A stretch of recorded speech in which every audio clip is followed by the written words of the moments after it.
Okay, now let's start our study and our today's topic is management as multidisciplinary. Management जो है इसका nature multidisciplinary के रूप में लिया जाता है। क्यों लिया जाता है, क्या रीजन है? तो हम सबसे पहले देखेंगे डिसिप्लिन का मतलब क्या होता है। डिसिप्लिन का मतलब क्या होता है? Every independent branch of knowledge, मतलब नॉलेज को गेन करने के लिए कि कोई भी इंडिपेंडेंट ब्रांच हो वो डिसिप्लिन कहलाती है। ठीक है। अब बच्चों जो हर डिसिप्लिन होती है ना, उसके कुछ ऑब्जेक्टिव्स होते हैं। ठीक है, जिसको फुलफिल करने के लिए वो कुछ प्रिंसिपल्स प्रोवाइड करती है। ठीक है।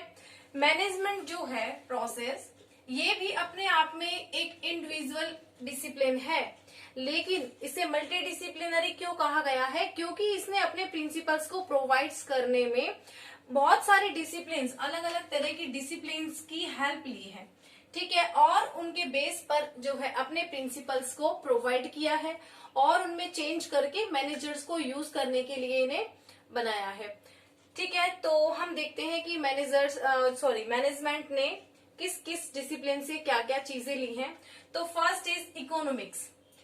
ठीक है, economics gave theory related to decision making process. ठीक है, allocation and proper utilization of resources, यानी कि इकोनॉमिक्स ने क्या दिया है कि डिसीजन मेकिंग प्रोसेस, कब कैसे कहाँ किस तरह के निर्णय करने हैं, डिसीजन लेने हैं, किस तरह के नहीं लेने हैं, किनको कब कैंसिल करना है, ठीक है, कब चेंज करना है। एलोकेशन ऑफ रिसोर्सेज, यानी कि रिसोर्सेज जो है उनको एलोकेट कब करना है, कहाँ करना है, कैसे करना है, और उनका प्रॉपर यूटिलाइजेशन। ठीक है, इस तरह से उनका यूटिलाइजेशन करना कि हमारी जो प्रोडक्टिविटी है वो मैक्सिमम हो सके।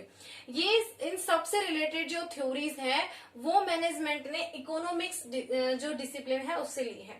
Next is political science. Political science gave theory related to organization structure, कि ऑर्गेनाइजेशन का स्ट्रक्चर कैसा होना चाहिए, किस तरह का होना चाहिए, जिससे कि उसमें जो है कोऑर्डिनेशन बैठ सके। And principles, organization principles. ठीक है, ऑर्गेनाइजेशन में किन किन प्रिंसिपल्स को प्रोवाइड किया जाना चाहिए, कौन कौन से प्रिंसिपल्स कहाँ कैसे यूज होंगे, इन सब से रिलेटेड थ्योरी।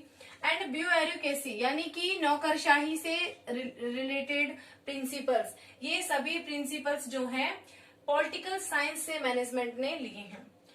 ठीक है, next is biology and psychology. Biology and psychology से मैनेजमेंट ने understanding and controlling the behaviour of individual, यानी कि देखो अलग अलग जो पर्सन्स होते हैं, ठीक है, अलग अलग उनके एम्स होते हैं, अलग अलग इंटरेस्ट होते हैं, वो सभी एक ऑर्गेनाइजेशन का पार्ट बनते हैं। ऑर्गेनाइजेशन में, किसी भी बिजनेस ऑर्गेनाइजेशन में वर्क करते हैं। ठीक है, तो ये बहुत जरूरी है कि इंडिविजुअली उनकी जो है बिहेवियर को समझा जाए और उनको कंट्रोल किया जाए, ताकि वो ज्यादा से ज्यादा इफेक्टिवनेस होकर वर्क कर सकें।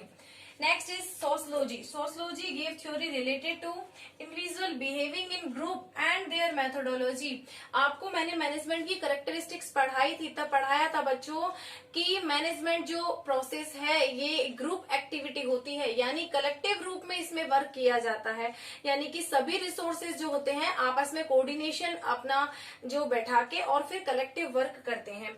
तो ये बहुत जरूरी है कि किसी भी इंडिविजुअल की ग्रुप में बिहेविंग कैसी है और उसकी मेथोडोलॉजी कैसी है, ये जानना बहुत जरूरी है किसी भी मैनेजर के लिए। तो इससे संबंधित जो थ्योरीज हैं वो सोशलॉजी से मैनेजमेंट ने ली है। Next is anthropology gave theory related to development of ethical values and principles related to business ethics.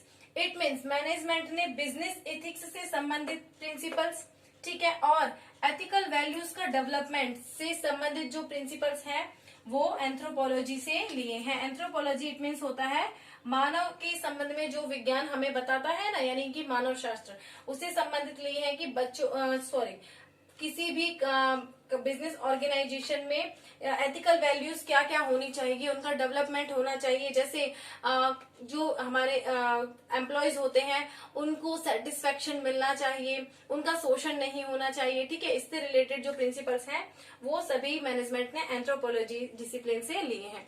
तो बच्चों हम देख सकते हैं कि इन सभी डिसिप्लिन से मैनेजमेंट ने कुछ कुछ लिया है, इसलिए इसे मल्टी डिसिप्लिनरी कहा गया है मैनेजमेंट को। और मैनेजमेंट ने इसको अपने अकॉर्डिंग चेंज करके मैनेजमेंट के लिए, मैनेजर्स के लिए यूजफुल बनाया है। तो बच्चों, I hope you all understand this topic. Okay, मिलते हैं नेक्स्ट वीडियो में। तब तक के लिए thank you, take care, good bye.